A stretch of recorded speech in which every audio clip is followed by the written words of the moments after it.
Sa bawat titig sa iyo, puso'y di mapigil. Nadarama sa iyo ay pilit pa rin na itinatakwil.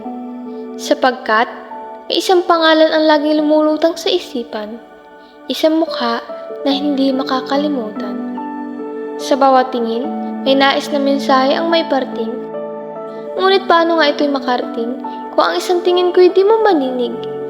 Dahil ito ay sinyalis lamang ng lihim na pag-ibig. Kaya't sa bawat araw na dumating, titig mo'y nais na maangkin. Tila ikaw ay bituin na kahirap abutin.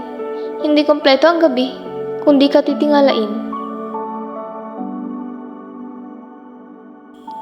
Sa tuwing natitigan man kita, napupuksa ang suliranin, o umaasa na sana'y malaman mo kung gaano kakahalaga sa akin.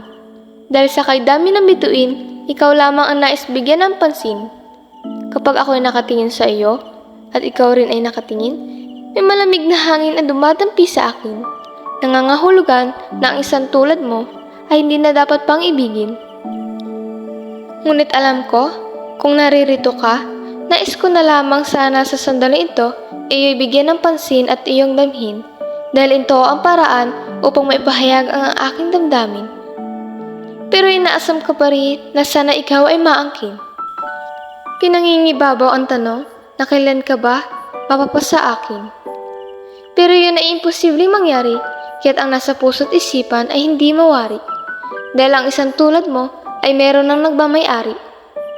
Tila ba ito ay isang alapaap ang nagpadilim sa aking paningin, ang nagpaudlot sa pagnanais ng aking damdamin.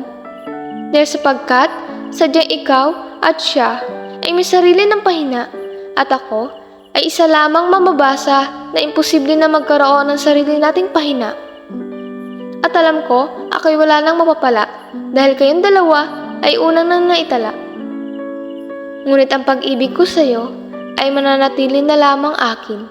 Dahil ito ay mananatiling pagtingin.